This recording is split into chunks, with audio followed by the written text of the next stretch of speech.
I want you to take a second and just vividly imagine the ultimate utopia, like really construct it in your mind's eye. Okay, I'm picturing it. Right, so it's a world where you never have to worry about your next meal. There's just, limitless, perfectly nutritious food available at all hours, basically mere steps from your door. It's pretty good so far. Yeah, and the weather is just relentlessly perfect, like a perfectly climate-controlled Eden.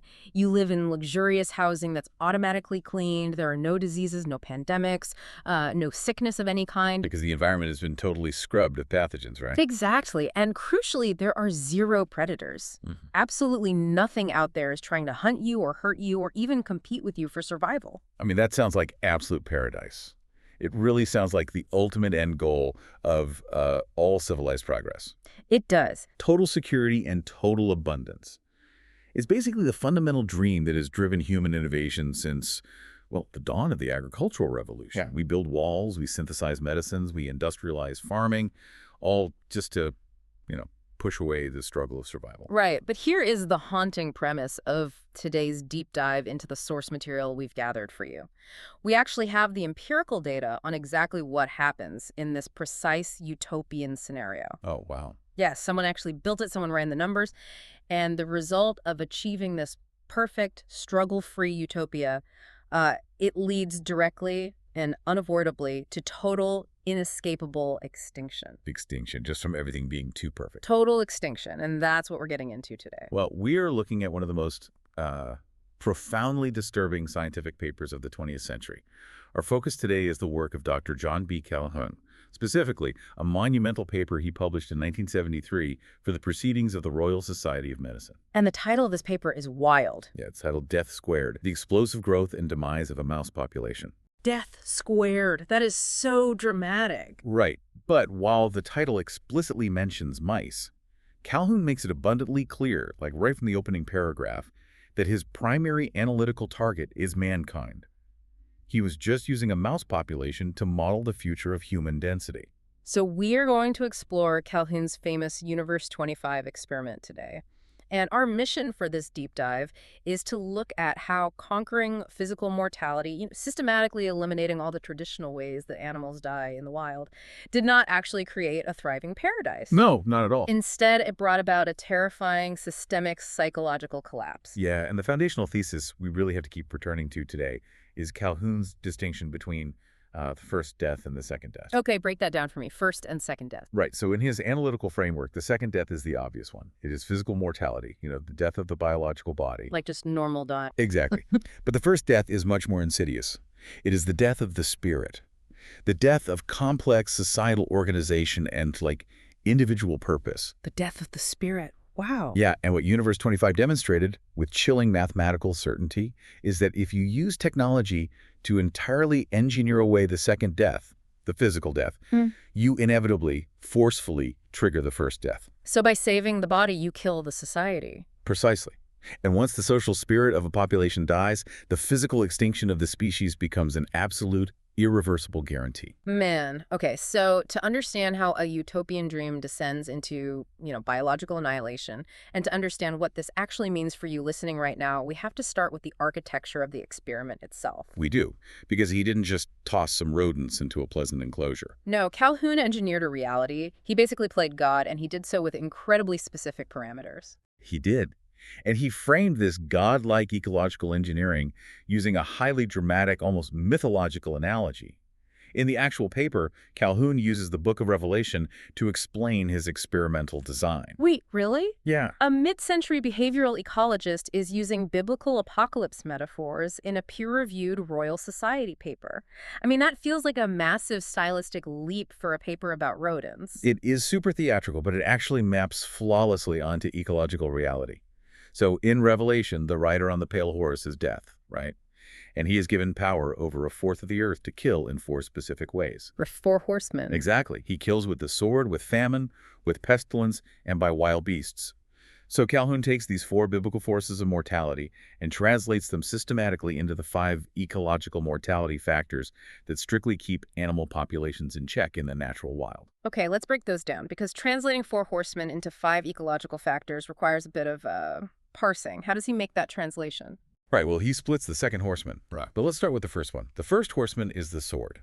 Now, in the natural wild, animals rarely die directly from intraspecific combat. Right. Like wolves don't constantly fight other wolves to the death over territory. Right. Instead, Calhoun dictates that the sword represents emigration. Okay, I have to challenge that translation. How does a sword, which, implies violent physical murder, translate simply to moving away? Emigration sounds like packing your bags and finding a new neighborhood, not a violent death.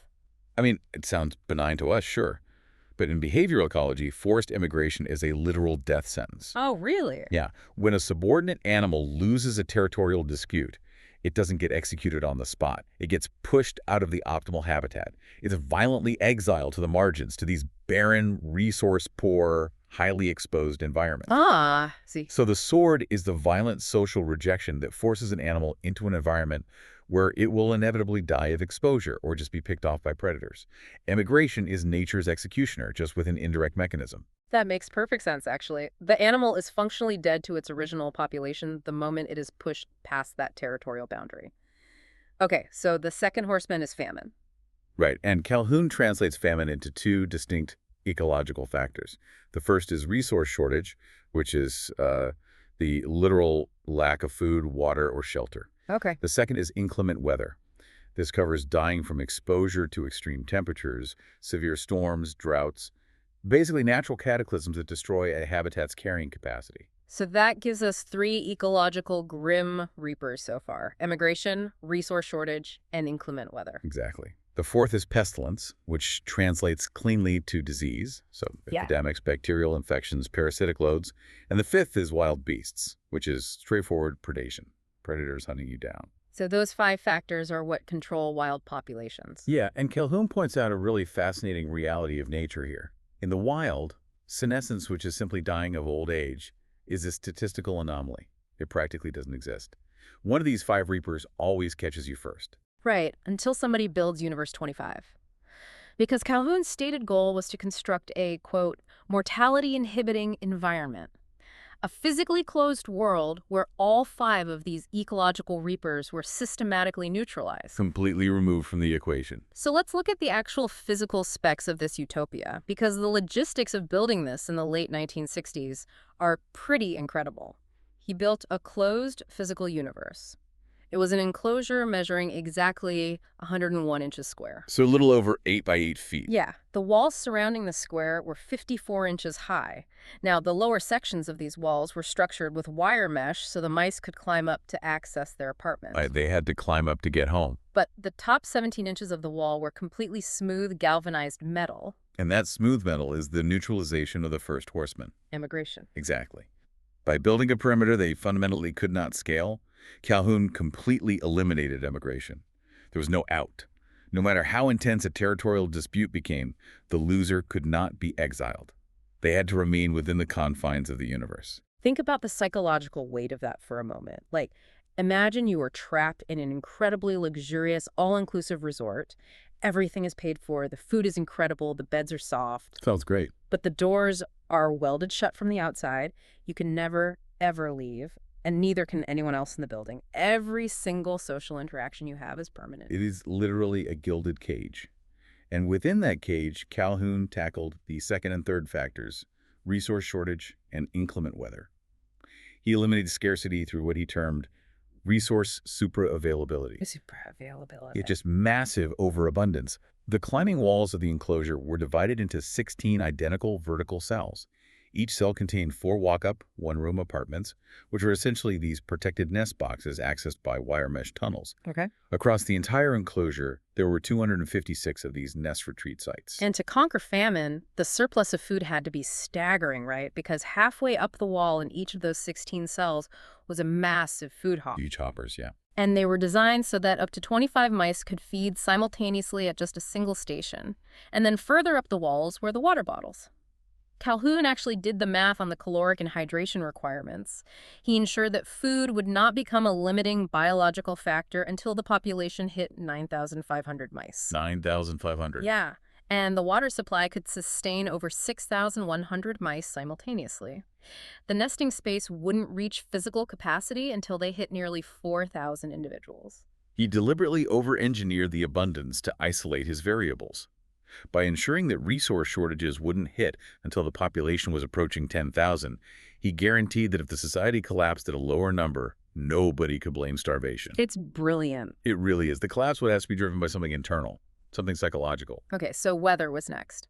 The universe was housed entirely indoors, constructed on the second floor of a prefabricated metal building on a rural research farm. In the dead of winter, the ambient temperature was heavily monitored and kept at a balmy 68 degrees Fahrenheit. Perfect room temperature. Right. And during the brutal Maryland summers, massive exhaust fans and cooling systems kicked in to ensure the temperature never exceeded 90 degrees. So no freezing winds, no scorching droughts, no rain. Inclement weather, completely neutralized. Then came disease. He didn't just trap wild field mice for this. He used bulb C albino house mice sourced directly from the heavily regulated breeding colonies of the National Institutes of Health. Oh, wow. So these weren't just street mice. No, these animals were practically sterile. They were bacteria-free, carrying no innate parasitic loads or dormant viruses. Calhoun's team took extreme biosecurity precautions to prevent the introduction of epidemic diseases like salmonella. They must have been cleaning it constantly. They were. They maintained a rigorous cleaning schedule, removing soiled bedding and waste every 4 to 8 weeks. Okay, and finally, predation. Obviously, there were no cats, no hawks, no snakes. The universe was entirely sealed from wild beasts. Predation was at absolute zero. So he achieves it. A perfect 101-inch square of absolute safety, climatic perfection, and endless abundance. A world utterly devoid of the four horsemen. The stage is perfectly set. So on July 9, 1968, Calhoun introduces the founding population. He dropped in 4 male and 4 female mice, the Adams and Eves of Universe 25. Just 8 mice. Just 8. They were all exactly 48 days old, perfectly healthy, and just primed to inherit this manufactured paradise. And the experiment basically unfolds in 4 distinct chapters. The introduction of those first 8 mice initiates what Calhoun classifies as Phase A. Phase A, right. This period lasted for 104 days. And looking at the source text, it wasn't an immediate, harmonious baby boom. Those 104 days were characterized by, quote, considerable social turmoil. Which makes sense because it requires a massive psychological and social adjustment. I mean, you have 8 individual animals thrust into an overwhelming void of space. In the wild, a mouse's reality is strictly defined by the pressures around it, where the predators are, where the scarce food is hidden, where the rival colonies live. Right, they need that friction. Exactly. Here, there is no pressure. The absolute lack of environmental friction is actually deeply disorienting. So they essentially have to map a completely new social contract onto a massive, empty architectural grid. They are marking territory with pheromones, testing each other's strength, and just figuring out the new rules of a world that doesn't push back. They had to artificially create boundaries where none naturally existed. They basically had to establish a hierarchy just to function. But eventually, the social mapping settled. Territories were claimed, pair bonds were formed, and the biological imperative took over. And that's when the first litters of pups were born, completely ending the social turmoil of Phase A and violently launching the population into Phase B. Yes. Phase B is the resource exploitation phase. This is where the utopia operates exactly the way our deepest human logic assumes it should. With 0 mortality factors holding them back, the population absolutely explodes. It's crazy to look at the numbers. We are looking at the terrifying power of biological compound interest. During Phase B, the population doubled every 55 days. 20 mice rapidly became 40. 40 became 80, then 160, then 320. Within a remarkably short biological window, Universe 25 was teeming with 620 weaned mice. But this is where the data reveals the very first subtle crack in the utopian facade. And it is a fascinating sociological observation. Think about the physical layout again.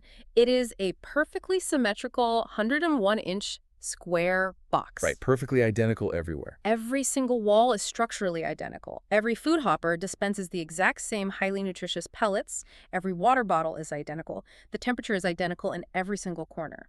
Logic dictates that the population should distribute itself perfectly evenly, like a balanced mathematical grid. Yeah, rational resource distribution would assume an even spread. But biological behavior is rarely rational in the face of hierarchy. No, it isn't. When Calhoun meticulously tracked where the new litters were being born and raised during this explosive growth phase, the geographical data was wildly skewed. He mapped this distribution across 14 distinct, organized social groups that had coalesced, which he referred to as brood groups. And this is the part that demands an explanation. If the environment is a perfectly cloned square with unlimited food everywhere, why is one specific corner producing vastly more offspring than the others? That's wild.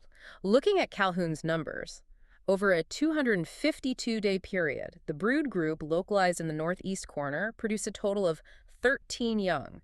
But the brood group directly opposite to them, down in the southwest corner, produced 111 young in that exact same time frame. It is a staggering discrepancy. Over 8 times the reproductive success in an identical physical space. How does that happen? The mechanism driving this inequality is a concept Calhoun calls social velocity. Even in a completely homogeneous environment, animals possess innate differences in aggression, charisma, and dominance. Right. So a social hierarchy immediately forms. The mice with the highest social velocity, the most dominant, aggressive alpha males, naturally claim territories. And what is fascinating is that they claimed these territories not because the resources were better, but simply as a psychological status symbol. It perfectly mirrors human corporate behavior. Like, think about the corner office in a massive skyscraper. Oh, that's a great comparison. Yeah, the corner office might have the exact same square footage, the exact same air conditioning, and access to the exact same coffee machine down the hall as an interior office. But the corner office is a status symbol. It projects dominance. That is an incredibly apt analogy. The alpha males with high social velocity claimed the corner offices of Universe 25. They established the southwest corner as a premium territory and defended it vigorously against other males. And the females noticed. Oh, absolutely. Because these alpha males were strong, hypervigilant, and dominant, the females who associated with them felt entirely secure. They weren't stressed by constant intrusions from rival males, and a secure female mammal is a highly productive female mammal. Their biology just works better.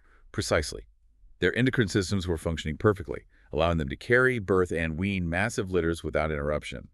The southwest corner essentially became an exclusive, highly successful, heavily guarded neighborhood. And the northeast corner? Well, the northeast corner became the receptacle for the males with low social velocity. For rejects. Exactly. The weaker, less dominant males who couldn't secure premium real estate ended up there. Consequently, the females in that area were constantly stressed by the lack of strong territorial defense, leading to significantly disrupted reproductive cycles and much smaller litters. So even in an engineered utopia, intense social inequality emerged purely from behavioral hierarchy. Purely behavioral. But despite this inequality, the system during Phase B is fundamentally still working. Like, the population is booming, the social structures are intact, and the mice are fulfilling their natural biological drives. Yes, for now. But they are approaching a devastating threshold. They are filling up the space. And we need to be very clear here. They are not running out of physical square footage. They are running out of social real estate. And that is the crucial distinction that sets up the absolute nightmare of Phase C. By the end of Phase B, all the most desirable psychological space within the 16 cells was claimed. There were about 14 distinct social groups, comprising roughly 150 established adults. So think of those 150 adults as the entrenched establishment. They hold the monopolies, they own the prime real estate, they occupy all the functional social roles. They are the alpha protectors, the matriarchs, the territorial defenders. They basically run the society. Right. Yes, but remember the biological compound interest. Because there was no disease, no harsh weather, and no predation, those 150 adults had successfully raised a massive, unprecedented generation of offspring. As Phase B ends, there is a tidal wave of 470 immature mice rapidly reaching adulthood. Just put yourself in the perspective of one of those 470 teenagers. You reach physical maturity. Your biology tells you it's time to step out into the world, claim a territory, find a mate, and establish a role in society. That's the natural instinct. But when you step out of the nest box, you find that every single job is taken. Every territory is aggressively defended. And because there is no disease and perfect weather, the establishment, adults holding those roles aren't dying. They aren't aging out and retiring. No, they're perfectly healthy. The establishment is perfectly healthy, completely entrenched, and entirely blocking your upward mobility. The biological math of the utopian boom has violently collided with the spatial and social limits of the enclosure. This collision forces a massive, screeching halt to the population growth, and this initiates Phase C, the stagnation phase. Stagnation. Yeah. The doubling time of the population, which was a rapid 55 days, suddenly crashes. It now takes a grueling 145 days for the population to double. The Utopia is literally choking on the success of its own survival rates. This is where the physical architecture of Universe 25 morphs from a sanctuary into an absolute psychological torture chamber. Because we have to remember the first horseman, Hmm. emigration. In a natural forest ecosystem, if 470 young mice mature and realize the local territories are completely monopolized by older, stronger alphas, their biological instinct kicks in. They leave. They disperse into the surrounding woods to carve out new colonies. But in Universe 25, they hit a 54-inch galvanized metal wall. They can't leave. They are biologically screaming to emigrate, but they physically cannot. They are forcefully trapped inside a societal structure that has absolutely zero use for them. Every ecological niche is occupied. Think about the last time you were at a networking event or like a party in a tightly packed, crowded room where you didn't know anyone. Everyone else is already engaged in deep conversation circles. There are no empty chairs. There's nowhere to physically stand without bumping into someone. That's a very uncomfortable feeling. Right. Now take that acute, suffocating feeling of social anxiety, multiply it by 1,000, and imagine being physically locked inside that room for the rest of your natural life. That is the baseline psychological reality for these 470 maturing mice entering Phase C. And the resulting behavioral adaptations are what made Calhoun's work so legendary and, honestly, so controversial. Because they couldn't leave, they were forced to stay and contest for roles in a system that was completely full. And what did that lead to? This pressure cooker led directly to what Calhoun coined the behavioral sink. It wasn't just a matter of the mice becoming depressed. The entire fabric of their social behavior violently, pathologically unraveled. Okay, let's walk through the specific, documented horrors of this behavioral sink, subfaction by subfaction. Let's start with the massive surplus of young, rejected males, the ones who repeatedly tried and failed to win a territory or a mate from the entrenched elders.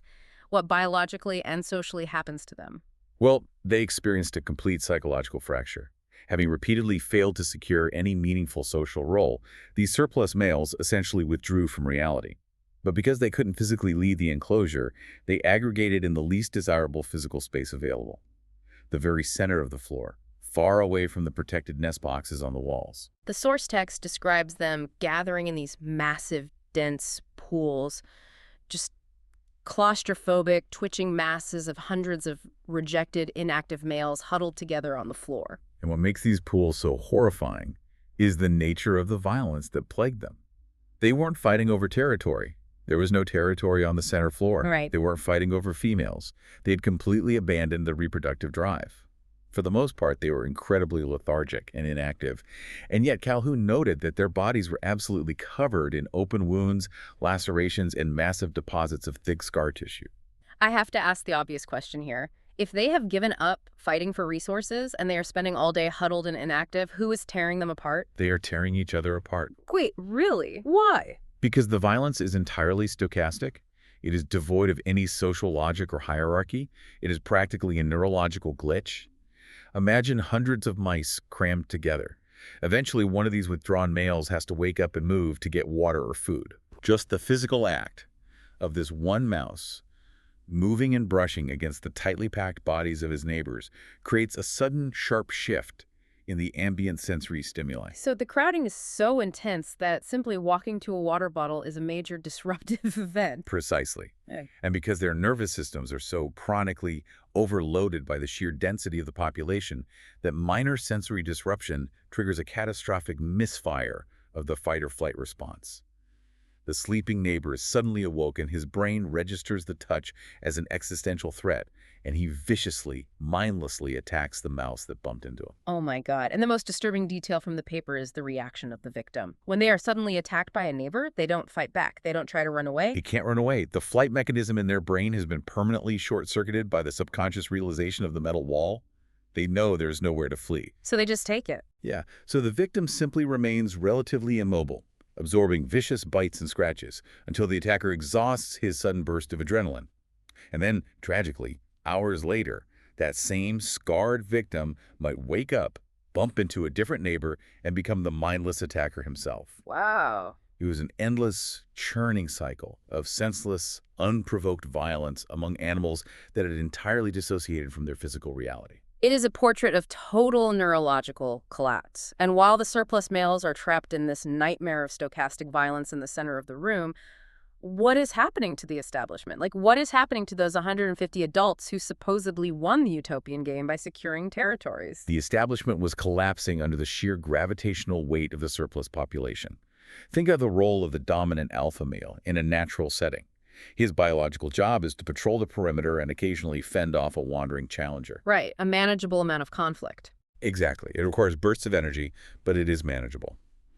In Phase C of Universe 25, the alpha males are facing hundreds of frustrated, erratic, maturing males constantly pressing in on their borders. The volume of challengers is basically infinite. The alphas can't possibly sleep or recover. They are biologically exhausted. The chronic stress depletes their energy reserves entirely. Eventually, the alpha males simply gave up. They abandoned their territorial defense. They stopped patrolling the wire mesh tunnels. And this catastrophic failure of the male protective role initiated a devastating ripple effect that crashed directly into the females. It did. Because the males were no longer acting as a buffer, the nursing females inside the nest boxes suddenly found their sanctuaries constantly invaded by wandering, erratic surplus males. So the mothers had to step up? Yes. The females were abruptly forced to take over the role of territorial defense. To protect their newborn pups from the chaos outside, the nursing mothers had to become hyper-aggressive soldiers. But here is the biological tragedy of aggression in a closed, claustrophobic environment. It is incredibly difficult for the nervous system to turn it off. Right. The stress hormones flood the brain, and the aggression generalizes. Meaning they stop differentiating between invaders and their own family. Exactly. The maternal instinct, which is arguably the most hardwired foundational biological drive in mammalian society, completely shattered under the stress. It's horrific. The hyper-aggressive mothers began attacking their own young. They would aggressively bite and wound their own pups, forcefully evicting them from the nest boxes days or weeks before they were biologically ready to be weaned. And reading the source material on this is genuinely upsetting. Calhoun observed mothers attempting to transport their newborn litters to different nest sites to escape the constant invasions. But their cognitive maps and maternal behaviors were so heavily fragmented by the constant interruptions of other mice brushing past them that they would simply forget what they were doing. They would just forget. Yeah, they would drop their babies on the floor of the universe and just walk away, abandoning them entirely. That is so dark. The biological toll was staggering. Conception rates plummeted across the board. The ambient physiological stress was so severe that pregnant females experienced rampant fetal resorption. Fetal resorption, let's explain that. Yeah, their bodies, basically sensing the catastrophic environmental conditions via stress hormones, would literally reabsorb the developing fetuses before they could even be born. And for the pups that actually were born, infant mortality skyrocketed to near absolute levels in certain sectors of the enclosure. This systemic, multi-layered horror is what Calhoun defined as the behavioral sink. It is the exact point where the learned psychological need for proximity to others completely overrides primary biological needs. The resulting chronic stress cascades into pathological behavior across every single demographic of the population. By the end of Phase C, the utopian architecture is still flawlessly intact. The food is still limitless. The temperature is still exactly 68 degrees. But the society is dead. Exactly. For all practical sociological purposes, the society is completely irreversibly dead. The first death has officially arrived. Which brings us to the final fatal chapter of the Universe 25 timeline, Phase D, the death phase. Phase D. Up until this point, despite the horrific infant mortality and violence, the population was technically still inching upward. But on day 560, after the initial colonization, the data shows that population growth abruptly ceases. It hits an absolute brick wall. The reproductive engine of the population stalls completely. What? Calhoun noted that a small handful of mice born up until day 600 managed to survive past weaning, but that was the absolute end of the line. No more babies. None. Beyond day 600, there were no surviving young born. Ever again. The very last conception of any kind occurred around day 920. From that moment forward, the entire population entered a slow, inevitable march toward total physical extinction as the existing mice aged and naturally died. And this is where my logic circuits start to fry, and I really need you to explain this to me. The population has stopped growing, right? And as the older mice die off, the total population number is actually shrinking. The crowding is decreasing. The environment is still perfectly maintained. The food is still infinite. Yes. Why don't the surviving mice look around, realize there is plenty of space again, and just start breeding? Why doesn't the biological cycle just, reboot? It's a great question. And the answer is because of the emergence of a new subfaction of mice that is arguably the most chilling phenomena documented in the entire experiment. Okay. As the society brutally collapsed during Phase C, a specific generation of mice was born into the absolute peak of the chaos. Remember the hyper-aggressive mothers who were abandoning their pups early? Yeah, dropping them on the floor. Right. These pups were rejected by their mothers before they could develop early social bonding. So they were cast out into a war zone before their brains had learned how to be mice. Precisely. They never learned the complex sequences of murine social interaction. Every time these young mice attempted to initiate a normal behavior like courtship or establishing a hierarchy, they were interrupted by the sheer, crushing density of hundreds of other erratic mice bumping into them. Just constant interference. Yeah, the sensory overload was so profound that they biologically adapted by fragmenting their own behavior. They learned to decrease the intensity, duration, and complexity of all social interactions just to cope with the sensory noise. They basically shut down their external receptors. They did. And by the time Universe 25 enters deep into Phase D, this generation of broken youth has reached physical adulthood. Calhoun gave them a specific, highly poetic, and incredibly sinister name. What did he call them? He called them the beautiful ones. The beautiful ones. The name is striking, but it is deeply descriptive. What made them beautiful was defined entirely by the behaviors they refused to engage in. Okay, meaning what? The beautiful ones never engaged in sexual approaches. They never attempted courtship. They never attempted to mate. Furthermore, they completely avoided the violence of the center pools. They never engaged in territorial disputes. So they just stayed out of everything. Exactly. Because they didn't fight, they had no wounds, they had no torn ears, they had zero scar tissue. Their pelage was maintained in absolutely pristine, flawless condition. They were aesthetically and physically perfect specimens. Physically perfect, but behaviorally hollow.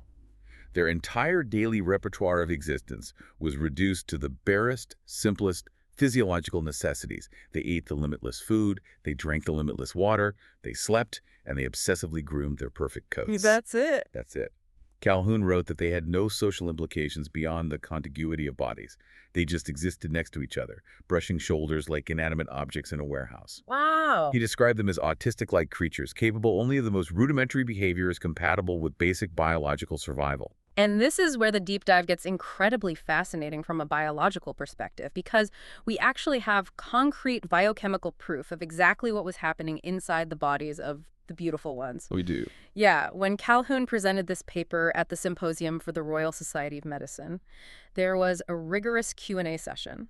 A prominent researcher, Dr. Selwyn Taylor from London, stood up and asked a critical question.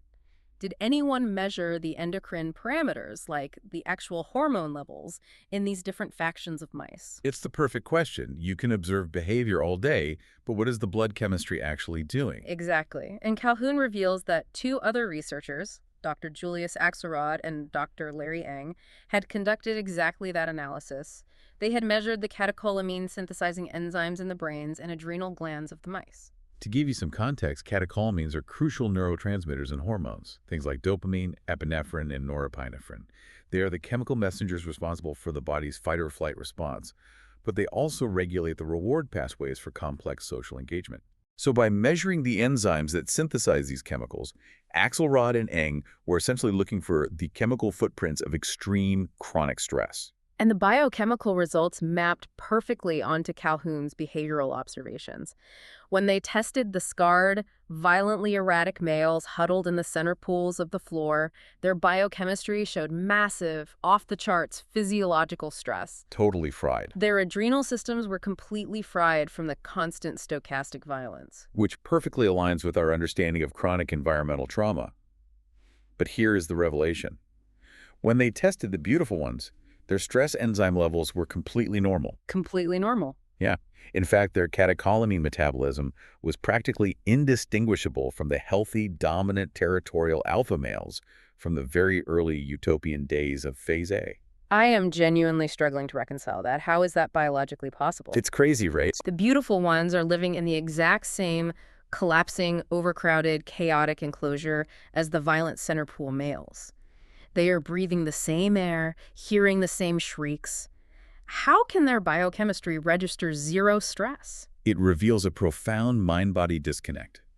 As Calhoun explained to the symposium, the beautiful ones didn't just physically withdraw from the crumbling social system. They never attempted to enter it in the first place. Because of the trauma when they were pups. Exactly. Their brains had been so fragmented during early development that they never formed the psychological concepts of hierarchy, territory, or mating. Because they possessed absolutely no social desires, they experienced zero social friction. Oh, wow. You cannot be stressed by losing a territorial battle if your brain fundamentally doesn't recognize what a territory is. They were perfectly healthy, perfectly calm, blissfully isolated within their own minds, and totally, utterly useless to the biological continuity of their species. Okay, let's play out a hypothetical scenario, because surely biology has a failsafe for this. Let's say you realize Universe 25 is doomed. You reach in, you take a handful of these pristine, chemically healthy, physically flawless, beautiful ones. You pull them out of that crowded nightmare, and you place them into a brand new, massive, completely empty utopian enclosure. Okay, a fresh start. Right. Plenty of space, limitless food, just a few males and females. The crowding is gone.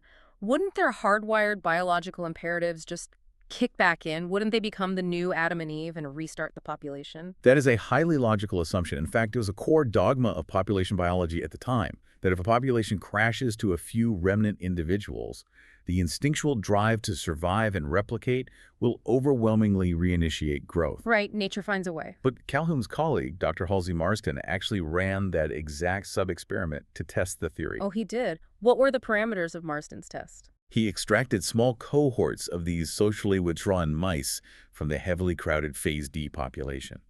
He placed them in entirely new, uncrowded universes at incredibly low densities.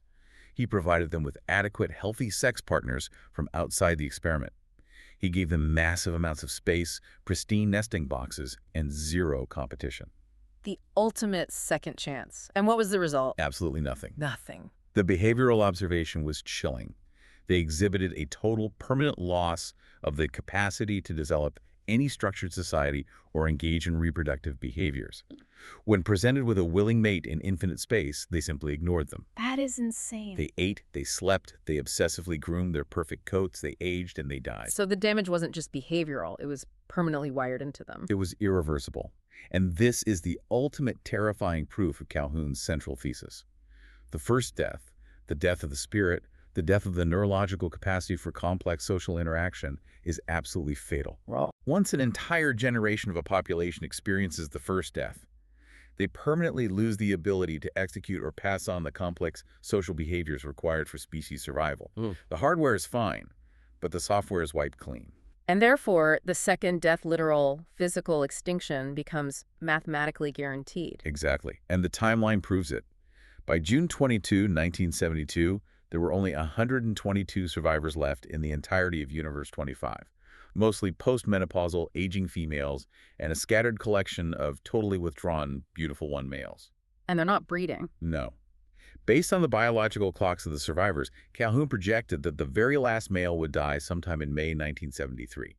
A complete 100% extinction, engineered entirely within a utopian box where nothing ever hunted them and nothing ever starved. It is a devastating narrative arc, but this is the crucial juncture where our deep dive really has to pivot from marine ecology to sociology. We have to extrapolate these findings. We do.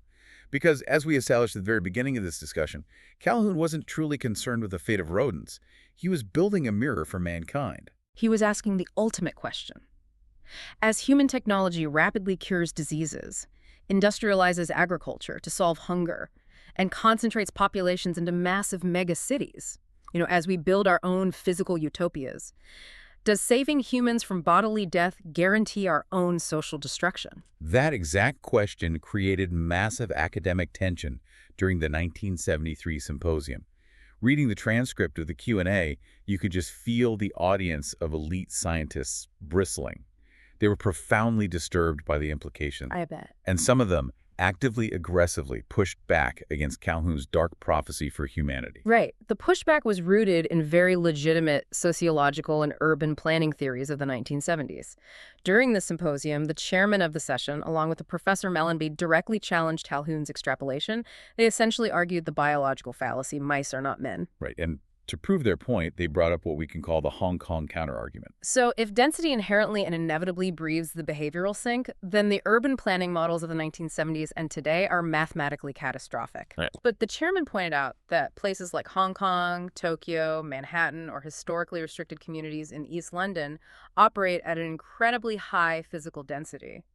You have millions of human beings stacked vertically, living tightly packed together in concrete boxes. And yet, as the chairman noted in the symposium, the populations in highly dense cities like Hong Kong seemed impressively happy and intensely productive. They were thriving. They were driving global commerce, creating culture, and advancing technology. They were not collapsing into a violent behavioral sink, and mothers weren't randomly abandoning their children in the streets due to spatial crowding. So the fundamental question they threw at Calhoun was, doesn't the existence of functional human megacities fundamentally disprove the Universe 25 hypothesis? And Calhoun's defense against this critique is, in my opinion, the most profound, intellectually staggering insight in the entire paper. Okay, what was it? He didn't deny the success of Hong Kong. He acknowledged the trap of comparing human physical density directly to mouse physical density. Huh. He agreed that mankind is walking on a perilous knife edge of population density.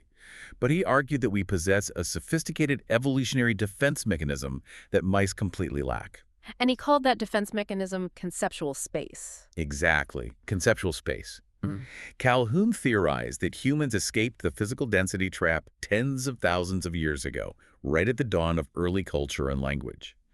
We discovered and colonized an entirely new dimension of reality. Right. We don't just occupy physical rooms and geographical acreage, we occupy roles based on ideas, creativity, abstract thought, and technology. Let's break that down because it's vital.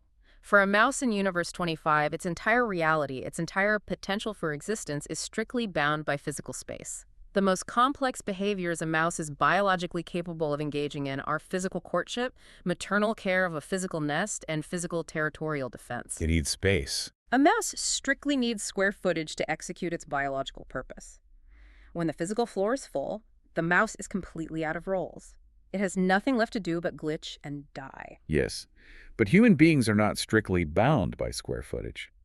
For humans, the most complex behaviors are what Calhoun termed ideational generativity. Ideational generativity. Yeah, this is the creation, acquisition, and utilization of ideas, especially in a post-industrial, heavily technological society. We have the unique cognitive ability to invent new roles out of thin air. Like if all the physical land is farmed and occupied, we don't just sit in the center of the field and tear each other apart. No, we don't. We invent the role of the blacksmith. When the physical blacksmithing market is saturated, we invent the role of the accountant, the software engineer, the digital artist. We build endless, towering skyscrapers of conceptual space. Precisely. That conceptual space acts as a massive pressure release valve. It allows human populations to mine resources, establish intricate hierarchies, and guide complex social relations far, far beyond the strict limits of our physical footprint. You can live in a tiny 300-square-foot apartment in a massively crowded city surrounded by millions of people, but your conceptual space, your career network, your artistic endeavors, your online communities can be vast, rich, and deeply fulfilling. You have a meaningful role even if you don't have a large physical territory. It's an incredible adaptation.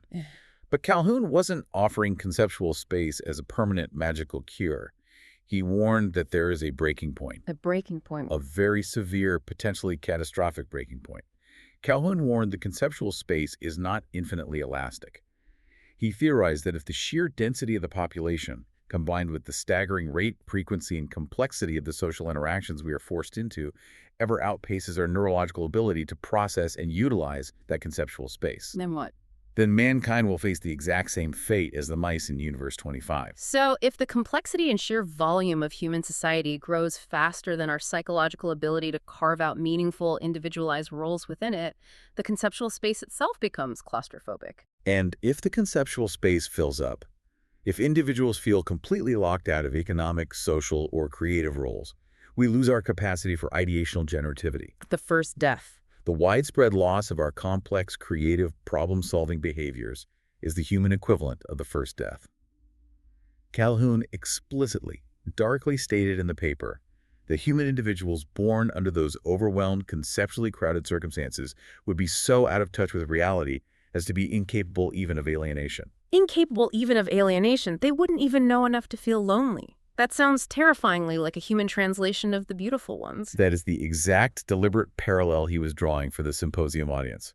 He was warning of the emergence of autistic-like human equivalents, a generation of people who are perfectly capable of executing the bare physical routines of life, waking up, consuming food, passively consuming media, and going back to sleep, but totally lacking in creativity. Completely unable to function under challenge. And entirely incapable of executing the complex, cooperative behaviors necessary for the survival, progress, and adaptation of the human species. Wow. So to summarize the incredible, haunting narrative arc we've explored today, John B. Calhoun builds a literal paradise for mice. Unlimited food, perfect weather, zero disease, and no predators. A true utopia. Released from the pressures of survival, the population explodes, doubling every 55 days. But the physical space quickly fills up. The established elders hoard the prime social roles and territories. A massive generation of youth matures with nowhere to go and no societal function to fulfill. And then the slaps. Trapped by the physical walls, the society descends into the violent, chaotic nightmare of the behavioral sink. Alpha males collapse from exhaustion. Hyper-aggressive mothers abandon their young. And out of that profound early life trauma emerges a final generation, the beautiful ones. Physically flawless, biochemically unstressed, but entirely, permanently devoid of any social instinct. They stop breeding, they stop interacting, and the entire population slowly, inevitably ages into total extinction. The death of the spirit precedes and guarantees the death of the body. And the mirror Calhoun holds up to our own rapidly changing society is profound. This deep dive isn't just a quirky, macabre mid-century history lesson about rodent enclosures. It is a rigorous ecological warning. It really is. As our physical world becomes more densely populated and as our technological systems become exponentially more interconnected, our survival depends entirely on our collective ability to constantly, sustainably expand our conceptual space. We have to continually create and protect meaningful, accessible roles for every new generation, or we risk triggering the first death on a global scale. Exactly. Which leaves us with a final, very provocative thought for you to mull over as you go about your day. We just spent a lot of time discussing how humans use conceptual space art, careers, ideas, and the internet to escape the claustrophobic limits of physical crowding. Yeah. But take a hard look at the modern digital landscape. What happens when our conceptual spaces, our digital networks, and our social media platforms become just as densely crowded, just as overwhelming, and just as inescapable as the physical, galvanized metal walls of Universe 25?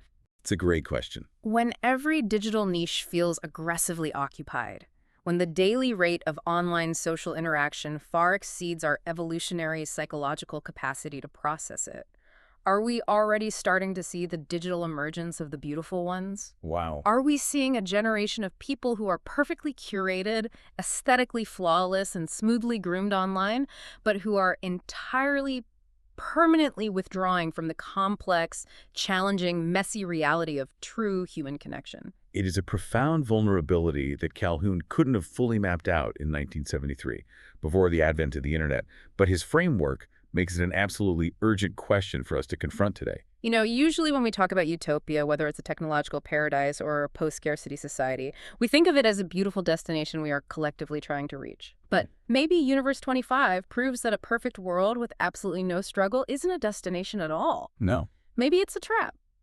Thank you for joining us for this deep dive. Keep questioning the space around you.